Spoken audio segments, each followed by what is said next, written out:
What was your question, Michelle? I couldn't find a picture from ASA, at the Oh, at that pizza place. I was looking for it, but we had such a good picture that evening. it was. Yeah, I forgot who took it. Oh, we got already have 200 people. So, Yes. All right.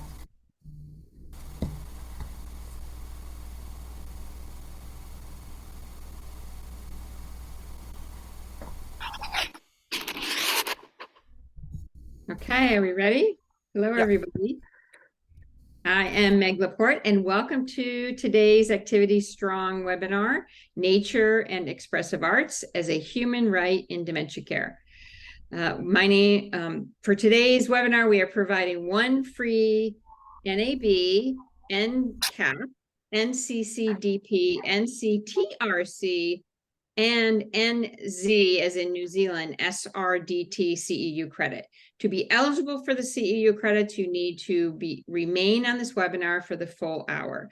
At the end of the webinar, I will provide the required post-webinar CEU survey evaluation link in the webinar room chat box, and we'll also send it by email this afternoon. So please check your spam folder for that. And that, by the way, the survey must be completed by midnight Eastern time this Thursday. If you have any questions, please email us at webinars@linkedsenior.com. CEU certificates will be issued by email before the end of the day, Friday. Take it away, Charles. Thank you so much, Meg.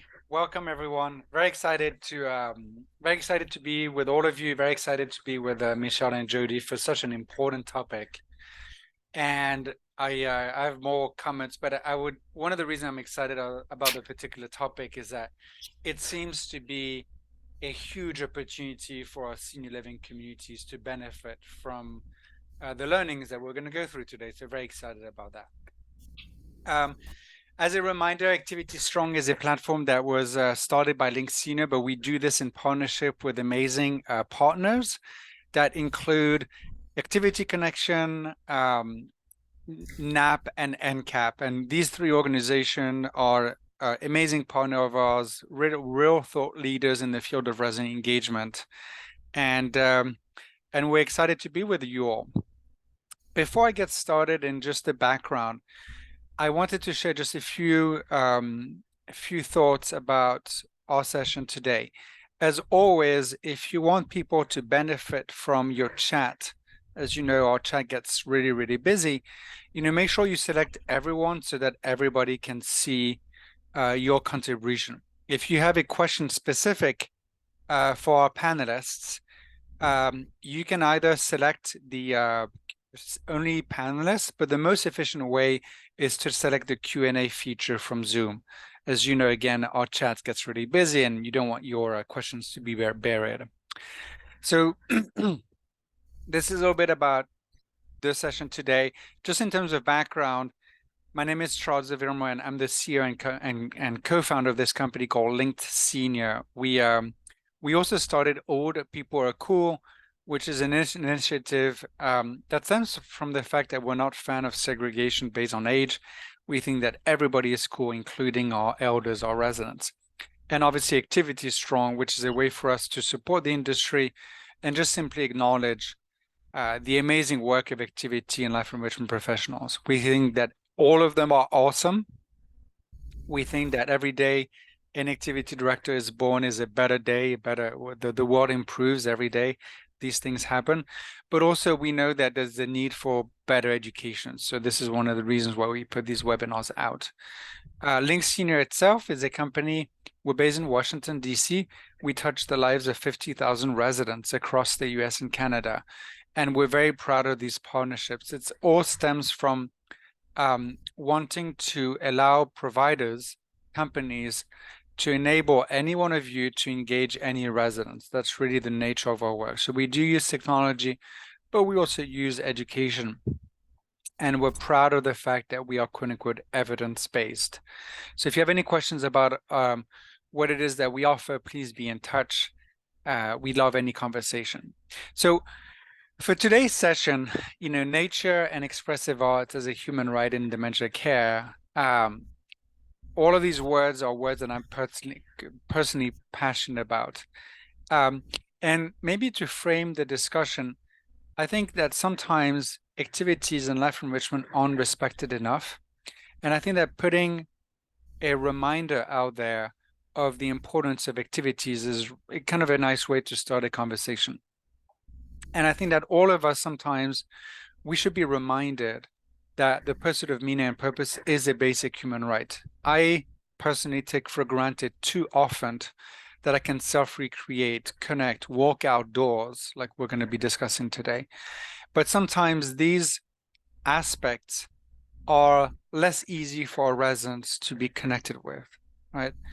And so hopefully you'll learn about how important your work is today, but obviously also how you can enable that for your communities, for yourself and your residents. And that's one of the many reasons I'm so excited to introduce you to Michelle Olson, the founder and executive director of Evergreen Mind, and Jodie Berman, Director of Education of Evergreen Minds. Michelle, Jodie, thank you so much for being with us. I'll let you take it away from here and can't wait for your presentation. Thank you so much, Charles. Let me share.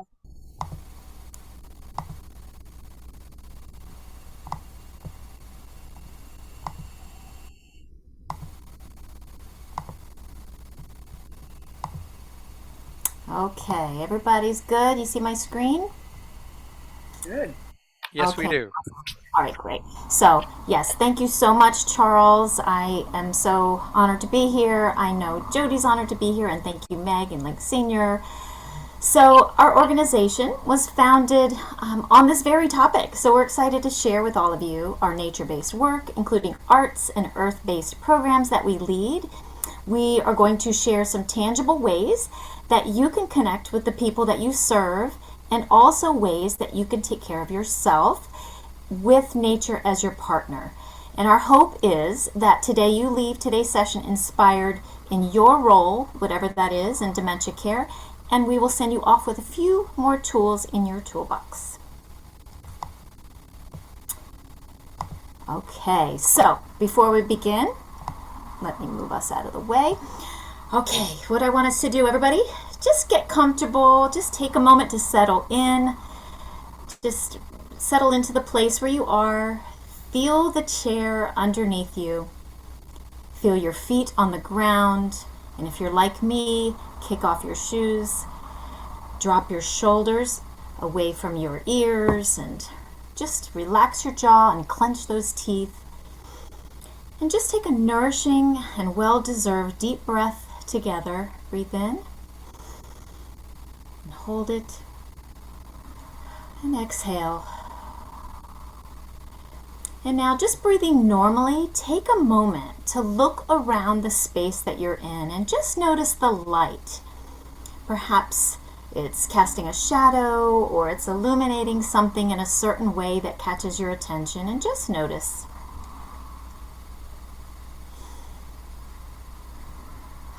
And just take one more deep breath, and this time breathing in that light. Breathe it in and hold it. And release. So, thank you, everybody. So, we are a not-for-profit charitable organization. We are located in the Hudson Valley region of New York, which is the beautiful ancestral homelands of the Munsee Lenape peoples. Our organization was founded to help eradicate stigmas, misconceptions, and segregation that often accompanies dementia. We connect people of all ages and abilities through meaningful ways, through nature and expressive arts. So this slide, you can see it's a tree ring. It's got lots of rings there, and this is what we call our root principles. And at the very heart of that log there, that tree, is our mission, which is the physiological, emotional, social, and cognitive health and wellness of the people we serve, which are people living with dementia, as well as the professional and non-professional care partners and ourselves. Because we know if we're unwell in any one of these areas, it will eventually impact how we care for others. So each ring is an underpinning philosophy of our nature-based approach to dementia care, And the outermost ring, as I touched on before, is very important in our work, which is helping to eradicate the ageism, which we know is literally woven in to our society, which includes elder care. And we do this by fostering age-diverse relationships, and we work to end ableism in dementia care by advocating for people with cognitive disabilities to be a part of the community and to contribute to it, not separated from it. And as always, we want to focus on people's abilities and promote as much autonomy as possible. We focus our work through our senses. And we know people living with dementia explore primarily through their senses and process information that way through their senses. And so this somatic awareness, this bodily awareness, is rooted in one of our senses that you may or may not have heard of, which is called interoception. And that is the sense that helps us to be aware of what's happening inside of our bodies, like our heart rate, our breathing, if we're feeling hungry, if we have to go to the bathroom, and so forth. So somatic awareness is important because it can be very helpful to notice what's happening in our thoughts as well. And being more in tune with our senses, all of our senses, can help reduce our blood pressure, help us sleep better, calm our nervous system. And we always promote and encourage a sense of curiosity and self-expression through the nature-based work which we do, which includes forest therapy and the arts. So our work also deeply cultivates a sense of gratitude. And even when things aren't easy, because I know they're not, right? They're not always easy for any of us or for the people we serve. And so we know from research that gratitude can help us live well and live longer. So also, Evergreen Minds welcomes all. We are a safe and inclusive organization, and we want everyone to feel a part of our programs and participate in a way that feels right and comfortable for them. We believe everyone has the right, as Charles said, to continue to contribute to their community, and having that sense of purpose is a basic human right. So thank you, Charles. And dementia should not change this. And just lastly, fostering those connections between people and with the earth is central to what we do and how we do it. So this lovely project, I love it. It's called Project Growing Together. We're closing in on our second year now. What it is an age-diverse, dementia-inclusive, organic community garden. And it's also an art gallery. And it sits outside, it sits on the Ecological Preserve at Vassar College, which is located in Poughkeepsie, New York. And as you see here, the project's focus is on health, fostering friendships between diverse people, and in turn, reducing stigmas and misperceptions about aging and dementia. And so one cool thing I just wanted to share was that came to light from this project was that some of our older volunteers shared that they now hold new perceptions about younger people after working alongside them. So I thought that was really awesome because, as Charles said, old people are cool, but we are all cool, and we're even cooler when we work together. So the garden is planned and tended to by our community volunteers ages 16 to 87 and our Vassar interns, and we include residents from 4 senior living communities in this project. So everyone has a way that they can contribute. So you might say, well, why a garden, right? Like, what's the big deal with a garden? Well, those of you who love to garden, you already know how good it feels when you're out in the dirt. So aside from the psychosocial component of this garden, bringing people together, there are a lot of positive health outcomes of gardening that are really rooted in, pun intended, into research. So for example, natural sunlight, especially that bright morning light, is so beneficial for our sleep since it really helps to balance our circadian rhythm. We know that the sleep-wake cycle is often impacted in people living with dementia, especially those who are living in senior living, right? If they're not getting enough sunlight or there's a lot of noise at night, their sleep can be disturbed.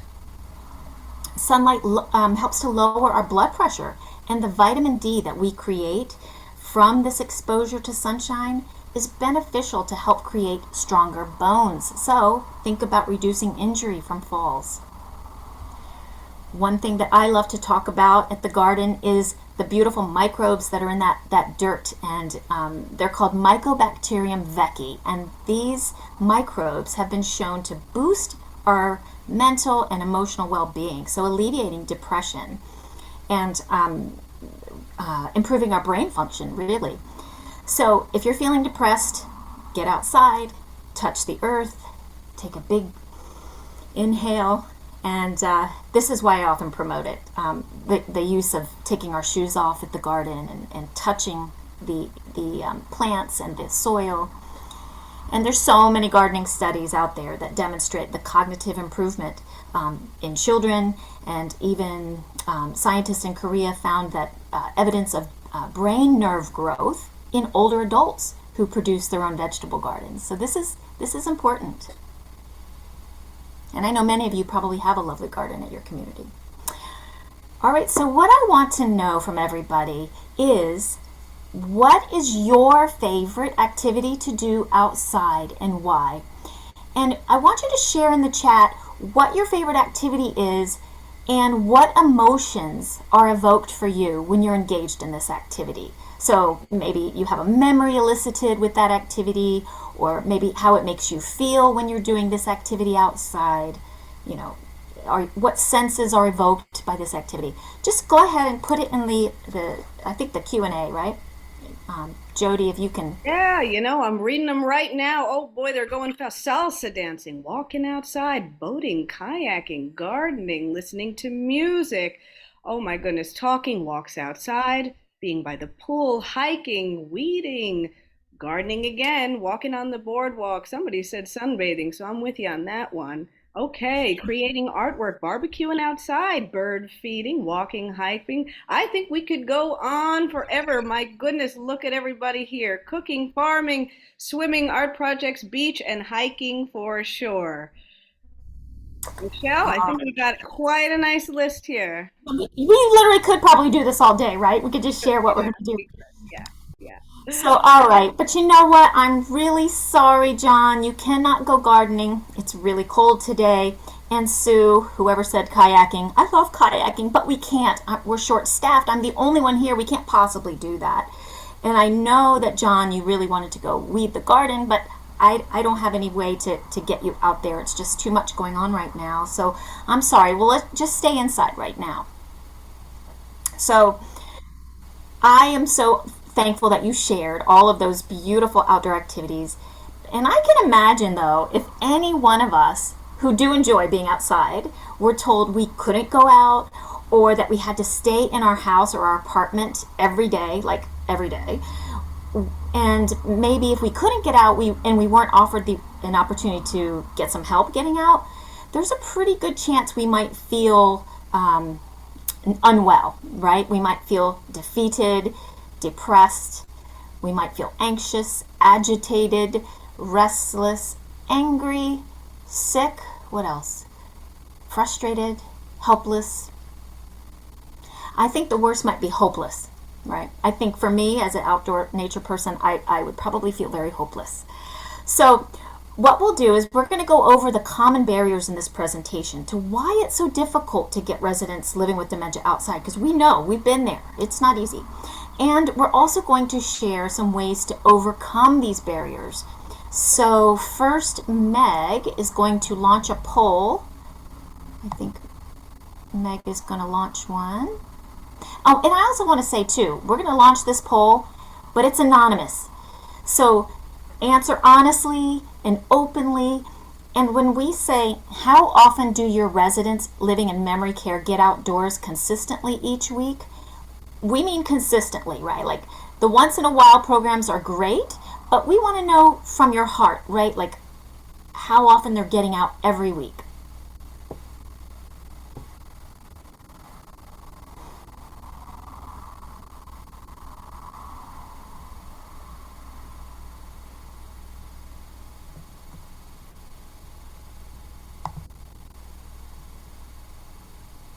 And Meg, are you going to share the results, right? Yeah, just let me know when you want me to end if people are still actually answering it. Okay, good. That's good. Very good. Thanks, y'all, for doing this.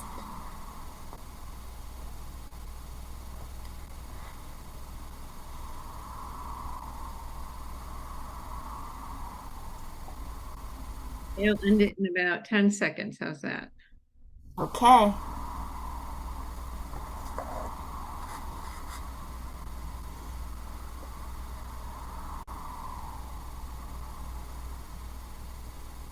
You see him?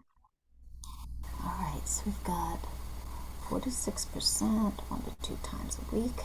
All right, so half. 46%, about 1 to 2 times a week. Yep, not bad. So about half of people get out once or twice a week. Okay. Let's see, once in a rare while is 28%. We've got 3 to 5 times a week, 19%. Okay, nice. And daily, wow, 11% of people get their folks in memory care out every day. That's amazing. Okay, awesome. Thank you so much for sharing that. All right, I appreciate that. So, yeah, wow, 28%. That's pretty good. So for many, if not most people, right, who are living with cognitive and physical challenges in a senior living community, the choice here's the key word, right? The choice to go outside is often not really given, and so staying inside with little to no daily access to fresh air and change of seasons and sunshine is a reality. And so we just want to be very clear. Jodie and I, our goal really is not to bash senior living, right? Not at all. We're former activity directors, and we've done this work, and so we honor your work, and we just want to be here to support you and help overcome these challenges that we know are real.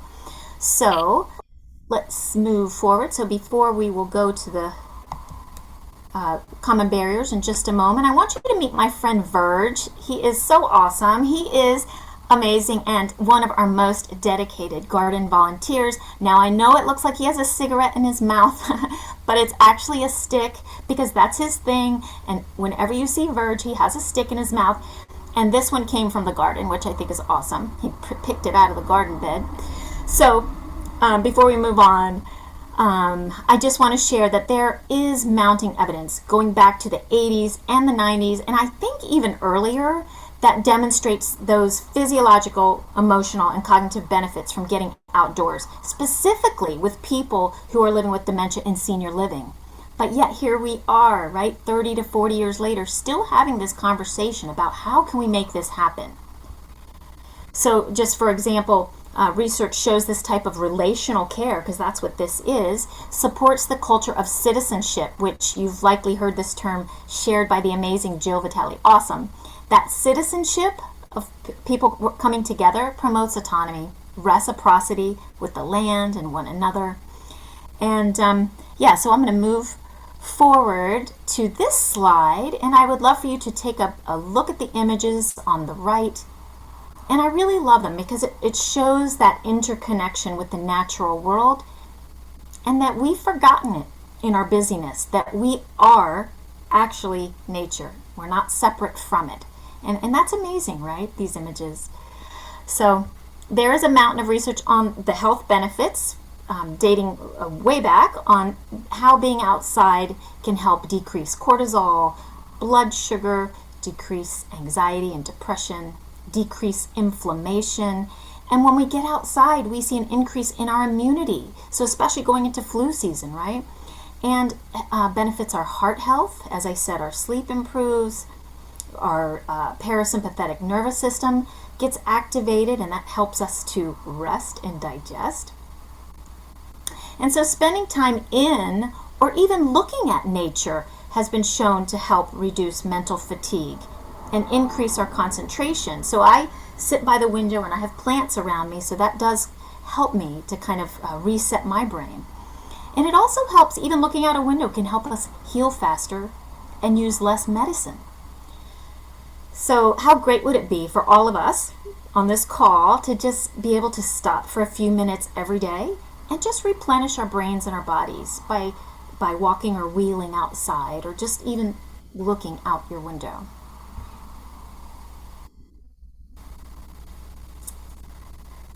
So I'm Okay, gonna so we're actually going to discuss some of the common barriers to getting residents outside.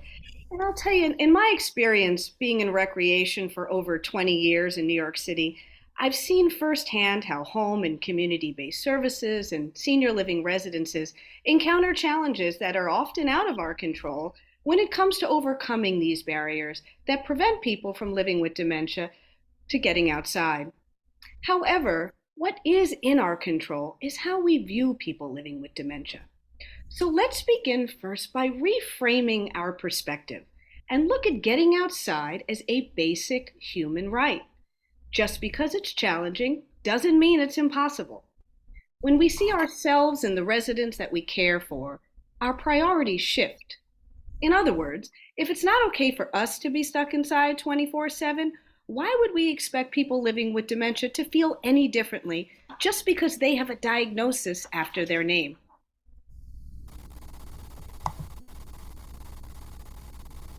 So the first barrier we'll talk about is staffing.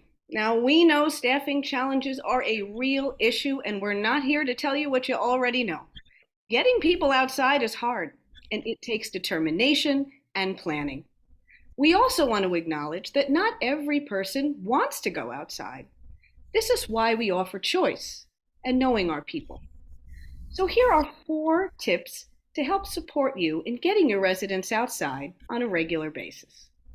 Number 1, rotate the days that residents go out. Create a workable and flexible schedule that's part of your daily routine. Now, top-down mentality and support is encouraged, so we recommend embedding this concept into staff training and recreational programming initiatives. Staff feel more vested if they're part of the solution.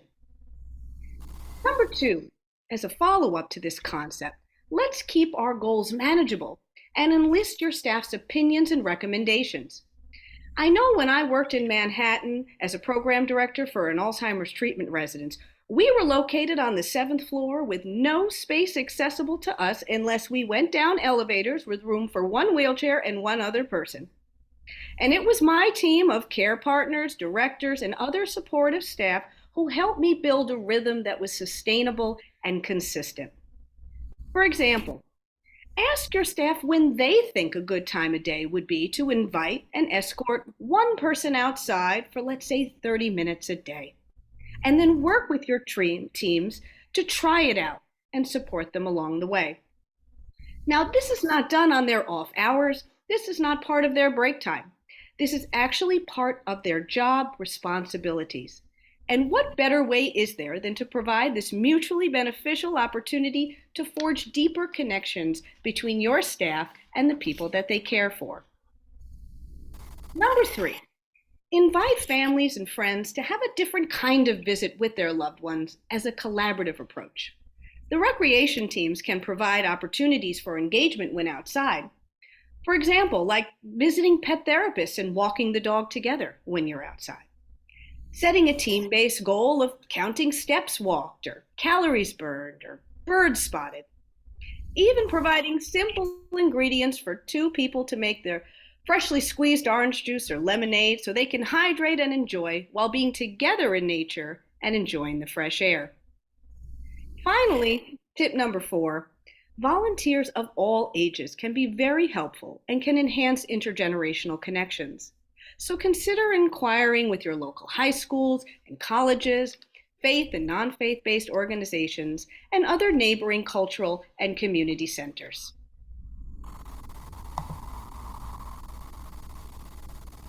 Safety.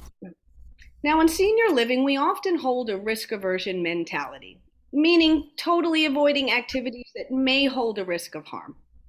Now, of course, we must prioritize safety, but we also must recognize that risk is an inherent part of living, and the avoidance of harm, when taken to an extreme, can be detrimental to our health and quality of life.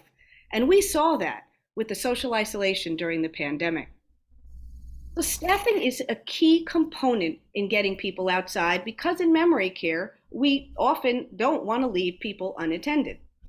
So we must navigate the balance between risk and reward versus avoiding the natural human need to move and go outside. So the foundation for creating this balance is to factor in the element of time into your schedule. Yes, it will take more time, but it is worth it. And this means rearranging how and even when and what you schedule in your daily programming. So if you're planning a group or individual outing, get a lay of the land ahead of time so you know your walking paths, your bathroom access, accessible entryways. Have a safe staff to resident ratio, which is very important. So partnering with your families and volunteers is a way to ensure getting outside is a priority in the community. Plus, what family member wouldn't want to see a picture of their loved one sitting outside in fresh air? You can market your community as a place that honors this human right.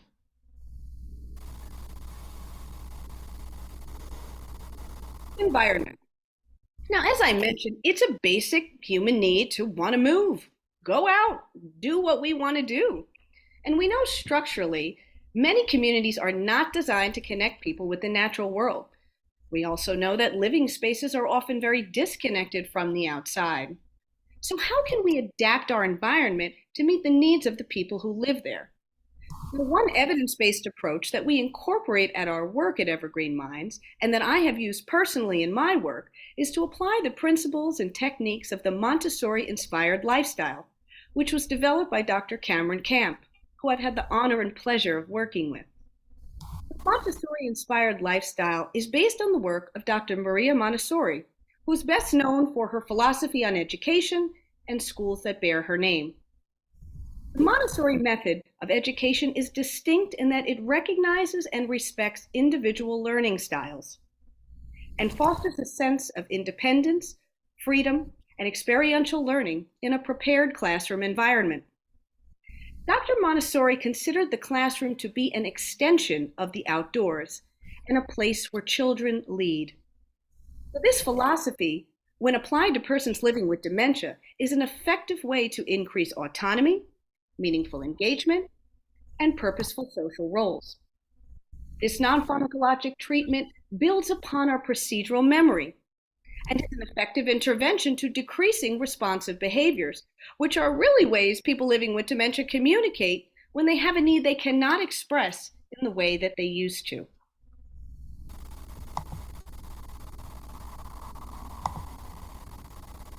Now on this slide, we want to share with you some examples of the Montessori-inspired principles that you can implement in your community.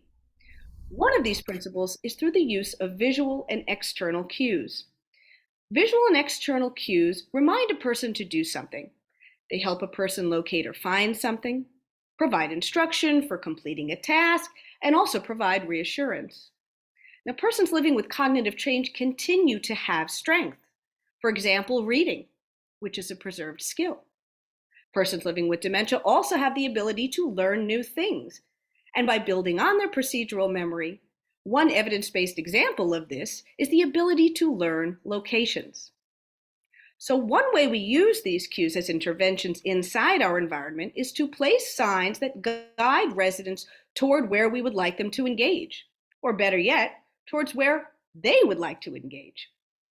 These areas include natural elements and opportunities for hands-on exploration. So for example, if you have an indoor or outdoor garden, place visual cues where residents can see them in their field of vision. Research has shown that people living with dementia have impaired cognitive mapping. So when designing these cues, use large sans serif fonts, high contrast, and symbolic images to support cognitive deficits. You can see examples on the slides that say, garden this way, with an arrow, and encouraging signs that say, help wanted or volunteers needed. These are intriguing cues and they spark curiosity, and they can often redirect somebody with a purpose to help them find their way towards something fun, something interesting, and something meaningful. Now, when somebody arrives at this location, have some accessible materials with prompts available, such as a watering can with an invitation to water, invitation to prune, draw what you see, or perhaps arrange flowers. These experiences can also inspire ongoing leadership roles for your residents within their community. And they also provide extension activities like culinary programs to use what you've grown in the garden. Now, something that may be overlooked is also the importance of providing a quiet space located near a window. So, having a place to stop and notice what's happening outside can be a lovely way for somebody to sit or two people to engage together. So, the image you see on the bottom right is an image of two chairs facing one another in front of a window, which creates a space that is conducive for conversation. Perhaps have a pair of binoculars on the windowsill with a sign so you can explore what you see outside. Lastly, have an accessible table that is open 24 hours a day with sensory and learning materials easily accessible for exploration. Now, this table will need constant updating. Things will go missing, but I can tell you, at least you know that that table is being used, and that is a very good thing. Now, on the top left is a photography scavenger hunt. And if you take a close look, you can see what you see on the paper, you look for, you make a check when you find it. And it's very interactive and very fun. And so this project promotes learning, awareness, and productive movement that can be enjoyed indoors or outdoors. And I developed this concept when we were when we were living during the pandemic. So we want to encourage people to view their surroundings with a new lens. Now, also, the Montessori-inspired approach supports the use of sorting, matching, and categorizing objects. So, on your table or in your environment, can you offer textured and sensory-rich nature-based objects like shelves, leaves, river rocks, and other materials that activate the senses and promote conversation and reminiscence that you can sort and categorize? The image on the top right is actually a program that Michelle and I just led in a memory care community in New York City. And we gave a written prompt for them to answer, and then we created a project with natural driftwood from the Hudson River and wool. And we also incorporated their thoughts, and in this case it was a mantra, into the artwork. So we inspire you to get creative, to personalize, and provide as much choice as often as you can.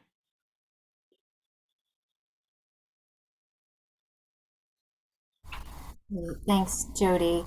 So another barrier, I think this is is weather. This is likely the one that is most common that I encounter in my work going into various senior living communities over the years.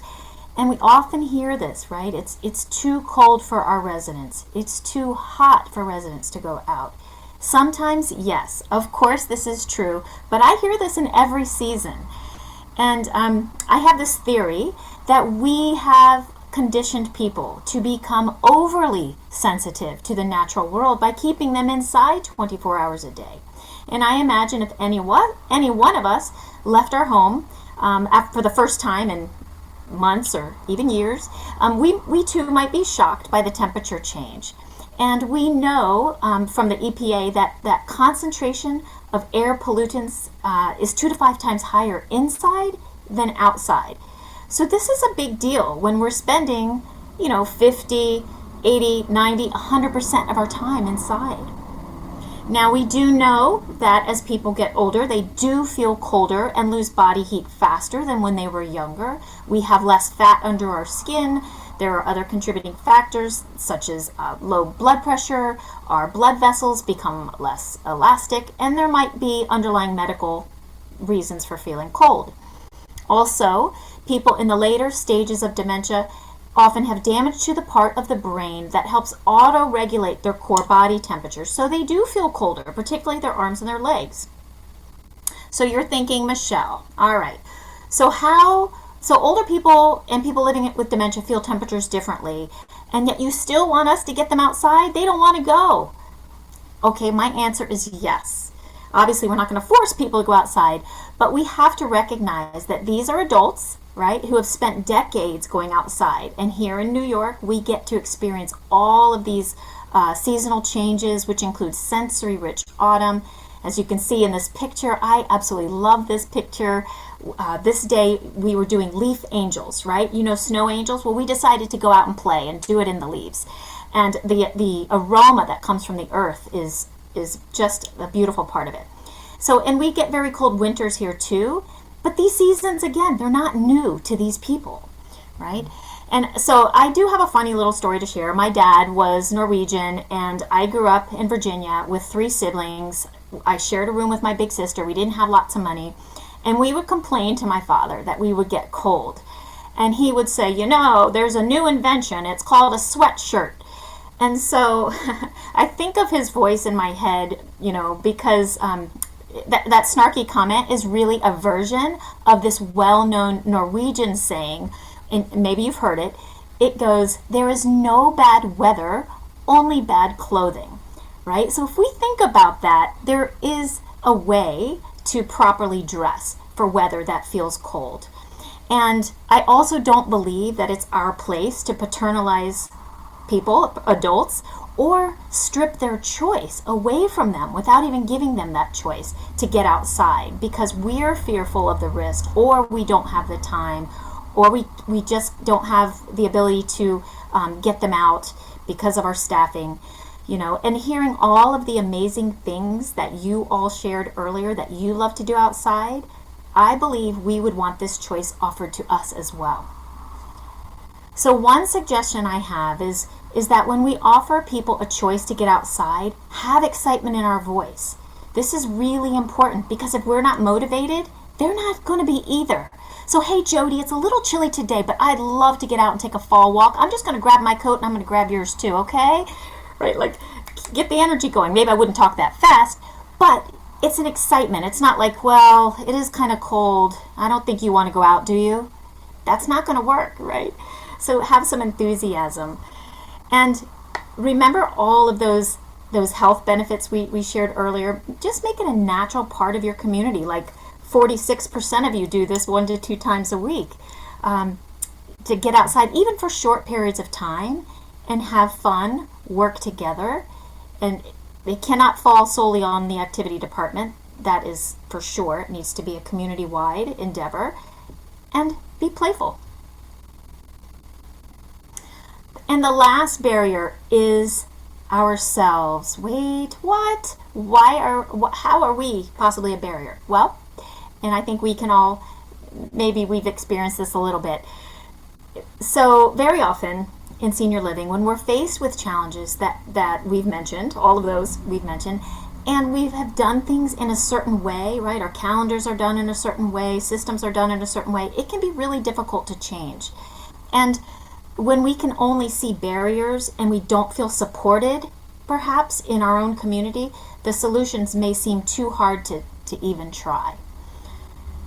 So consider time outdoors, if you will, as a modifiable risk factor for preventing illness and distress. It is, as Jody said, it's a human need and a human right that we all deserve. So when we reframe our thinking in this way, we realize that actuating change is imperative. It's not really an option. It really is imperative for these positive health outcomes, for the quality of life of our residents that we serve and our team members. Their health matters. Our health matters. So offering choice and access to the natural world is person-directed and relationship-centered care at its best. So something that we do that's a little unique is shinrin-yoku. This is a Japanese term that literally translates into taking in the atmosphere of the forest, or you may have heard of it referred to as forest bathing. It's becoming quite popular. So forest therapy, which is what I'm certified in and is at the heart of Evergreen Minds, this is sensory-based work, and it's rooted in shinrin-yoku, or forest bathing. So just to give you a little interesting background so you fully understand what this is, forest bathing was developed during the tech boom in the 1980s by the Japanese government. They noticed a spike in health issues like stress-related disorders, heart disease, autoimmune disorders, and even cancer. And what they found was really interesting. They learned that taking people out of urban environments and putting them into the forest helped increase these NK cells, these natural killer cells, which are white blood cells that help protect us. They fight off viruses and disease. And so the trees and the plants, when we're outside, they give off these precious compounds that are called phytoncides, and that those chemicals protect the trees, right? So they ward off insects and fungus and bacteria. And so when we're out, we're breathing in those chemicals, those phytoncides that the trees are giving off. And now our immunity is increased. So that reciprocal relationship with the land, it's beautiful, right? We're breathing each other's carbon dioxide and oxygen, and since then, since this research in the 80s, there is a massive amount of research into the physiological, mental, cognitive health benefits of being outside. So I also have to stress that a lot of times people come on a forest therapy walk and they think it's a hike, but it is not. It is not about getting from here to there. It is about being present where you are and taking everything in through our senses. It's a very slow immersion in and with nature. It recognizes us humans as a part of the web of life and not right in the middle, right? We're just a part of it. And we have evolved to be a part of this natural world. And this practice of reciprocity really celebrates and it honors this interconnectedness we have with the natural world. And I want to share too that these images are actually all the images in this presentation are ours. They're not stock images, except for that one of the hallway, that gentleman wheeling down the hall. But all of these are our images from our work. And I just want to draw your attention to the gentleman on the bottom left. His eyes are closed. And in fact, this was a forest therapy walk I led for the Alzheimer's Association. And this gentleman did not even realize I was there. He didn't know because he was so immersed in his senses, and it took my breath away. So we know that many communities, many of you on this call perhaps, are in urban neighborhoods, and maybe you don't have access to patios or green space or even have a place to put an outdoor garden. But as you can see in these images, we can adapt the practice where we are with what we have. The image on the left is a program that Jodie and I led on the 17th floor in Manhattan. And the outside space, it is accessible for wheelchairs. I was surprised at how lush and rich it was with tactile and sensory rich plants.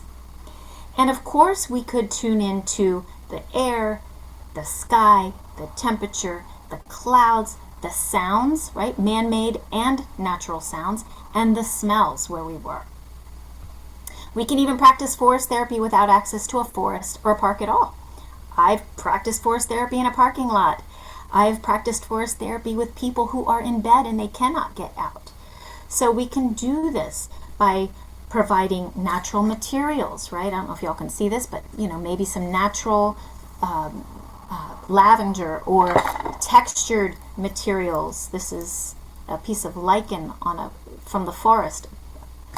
How about an oyster shell that a seagull has poked its beak through? There's so many, or a potted plant, right? There's so many ways that we can bring these natural and textural materials through essential oils, which I know we're talking about next week, to people who cannot get outside. So I want you to please right now turn your volume way up, because this video is a little quiet. It's about 1 minute. It's just one clip a volunteer took of a forest therapy walk that I led with this group of folks from a senior living community. They are all living with dementia. And kudos to the staff. It was a super hot day. I mean, it was hot. And they loaded everybody up onto a bus. They brought them to the ecological preserve. And yes, I am sitting in a wheelchair, but that's only because the wheelchair was brought with a backup plan in case somebody got tired. So I was sitting in it. So if you're ready, I'm just going to hit play, and I want you to, oops, hold on one sec. I got to move us out of the way. I want you to notice the bird song in this, okay? This world of beautiful green, and the top of the water over there is a light green on top of the water. So it's not like brownish, or whatever. I notice how green everything is. And even the little red berries over there. Red what? The little red berries. See? Oh, I see them, yes. See? What else are you noticing right now? The quiet. Oh, where's the word the quiet? The birds. It's nice to listen. You know, it's not always easy to be still, right? When we're so used to going so fast all the time and going from this thing to that thing, sometimes just sitting quiet is good. Right. So when we were walking over there by the little waterfall, you started to share already what you were noticing. And Ronnie said she noticed the sky was reflecting in the water. And that was a beautiful thing to witness, right? That she said it's like a mirror, so that it was reflecting the sky and the trees. And then Anne said she was noticing the green leaves because they were kind of waving.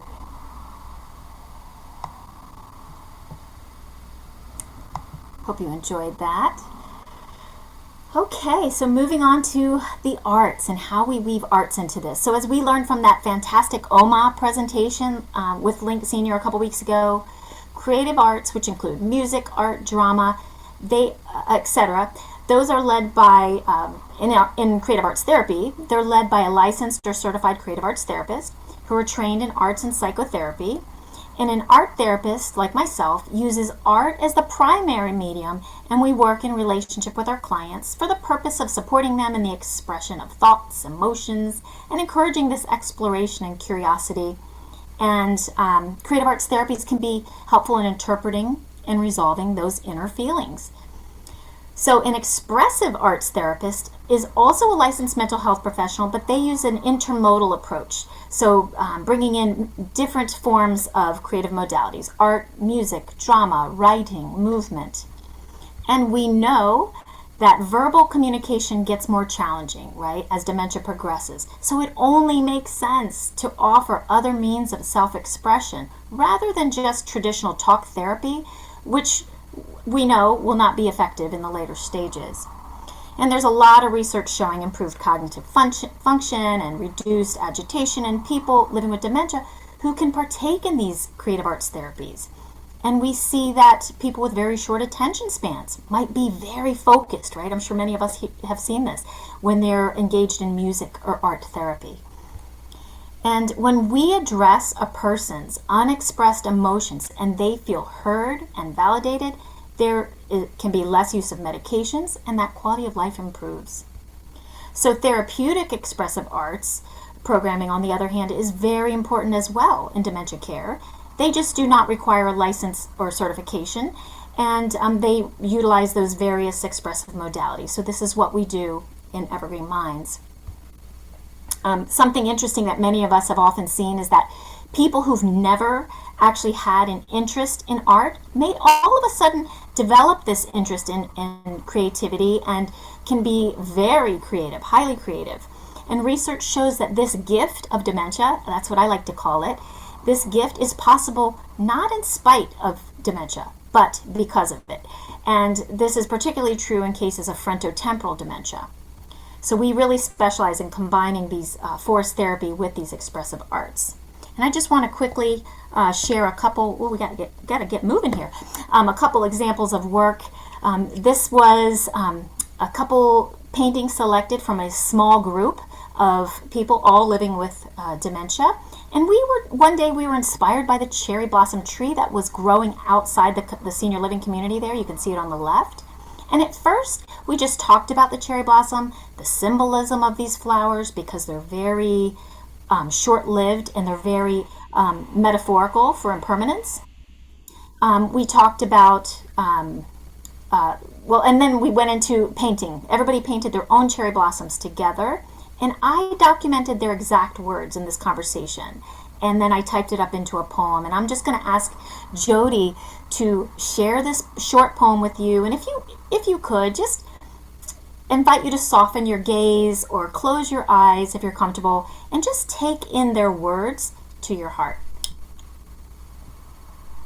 Value what we have. Don't fuss with it. Value what is with us for a short time. The Japanese revere this with festivals throughout the whole country. It's a sacred thing. Enjoy it before it's gone. When the wind carries the sweet smell of cherry blossoms, you'll never forget it. Heavenly. Enjoy it before it's gone. I love that. So this is an example of photo arts therapy. It began as a forest therapy walk. And of course, all of these images are shared with permission, but I just wanted to protect this person's privacy. Excuse me if I talk a little fast, but I don't want to keep you over. So this is Joe. He's a medical doctor, and he often talks about his love of art since he was a young boy.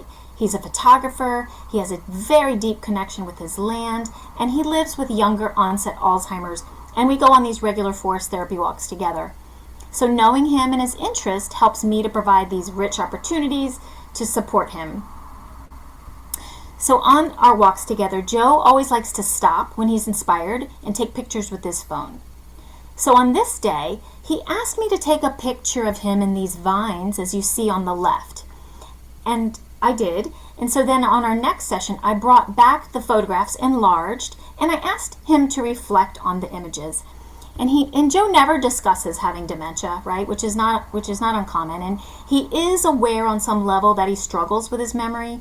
He knows he can no longer drive, and he depends on his aide to take him places. He can get upset because being told he cannot fix appliances like he used to. Even is locked out of his own basement because of damage that he had caused down there. And he can become upset if anyone tries to tell him what he can and can't do, right? Anosognosia. So what was powerful about this was when he viewed himself in the vines, he said he looked like he was in prison. And this was an opportunity for me to ask him how that made him feel, and he said trapped.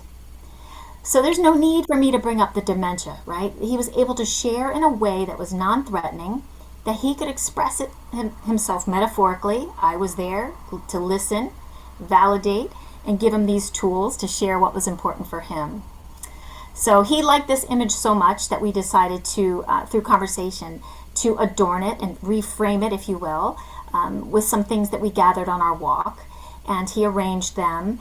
And so he was able to recognize the beauty that he had in his life.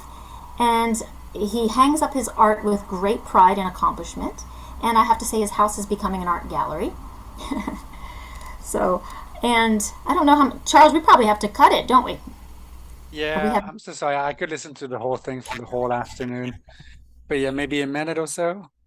Okay, so let's see, Jodie, what do we have? Let's see, let's see. We'll be sharing your slides just as a heads up. Should we just leave them with something they can take? Because Jodie has a really wonderful program, but I don't know if we can do it in a minute. I'll give it real quick if you want. If you go back, there we go. I'll give you a fun idea to hopefully inspire you enough to try it with your residents or loved ones. As a certified recreational therapist, I lead this program once a month that I designed, and it connects people to natural elements from the earth. And it's an interactive game called Five Senses Jeopardy! And participants discover and experience a variety of sights and sounds and songs and textures and scents inspired by nature themes. So you can see that each category on the wall is one of our five senses. And the woman on the top right just won the lavender scented soap because, and she really enjoyed it. And I knew that non-verbally because she closed her eyes and she gave us the biggest smile to show that this scent was enjoyable and calming to her. And my other friend chose a category of taste. So after a blind taste test, she verbally described the taste of a delicious Cara Cara orange that she verbally articulated as being sweet, citrusy, and wanting more. And lastly, my other friend won the double Jeopardy prize of choosing the category of touch and pulled a pine cone out from the brown bag, which she held up way in the air to a full room of applause. So again, this sensory experience can be enjoyed inside and provides each person with an opportunity to engage with their care partners, win and feel that, feeling of success, and also express themselves in a fun social environment. Thank you, Jodie. Thank you so much, Michelle. Well, we can share, because when we practiced this, we actually made it in 50 minutes, so don't ask me how, but we can, if folks are going to get the slides, we have an invitation for you. basically what we would love for you to do it today.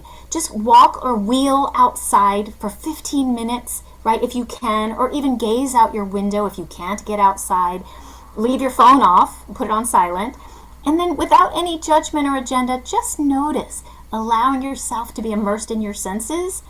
Then after 15 minutes or so, come back inside. And by the way, your busy prefrontal cortex is going to start rambling. Just just smile and go back to your senses. Say thank you, brain, and then come back inside. And maybe you want to doodle with whatever materials you have. Create a haiku. Maybe you want to just move your brush or a marker to the motion that you might have witnessed outside. So anyway, thank you so much. lots of ideas. You're Lots welcome. of ideas. Thank you so much, Michelle. If you don't mind on sharing your screen so I could just share mine. Loved every piece of it. The overarching idea of making nature your partner, I think, is wonderful. And it's just such a great invitation. So again, thank you so much, both Jodie and Michelle, for being with us. As a reminder, beyond the presentation, Evermind also kindly helped us build these tip sheets that we're now sharing in the chat that you can take as an invitation to Michelle, from Michelle and Jodie, and kind of do something today, tomorrow, with yourself, with your team members, and your residents. I think we've shared already your contacts, but they are also on the slide, so please feel free to reach out. Wonderful. And obviously, I know you said it, but I'll say it again. Rather inexpensive ways to increase dramatically quality of life for both our team members and residents. Thank you so much. Going forward, we just have a couple quick announcements. One is like it was mentioned, I think a couple of times. Thank you so much for doing that, Michelle and Jodie. We're very excited for our next webinar that talks about another type of intervention, but really kind of goes really well hand in hand with what we discussed today. And that is the idea of aromatherapy in dementia care. So very excited for that. That's on November 14th. And last but not least, we have a large event on December 5th in partnership with what used to be called the Pioneer Network and the Greenhouse, which is now the Center for Innovation. And the whole discussion is about how we reframe the culture and how we create meaningful relationships for person-directed living, which is always a goal of anyone in senior living. Everyone, thanks again for being with us. Michelle and Jodie, this was amazing. Till next time, thank you so much. Have a wonderful afternoon. And wishing you as maximum time outside as possible. Yes. Thank Take you. care, everyone. Thanks so much, Cheers. everybody. Thank you.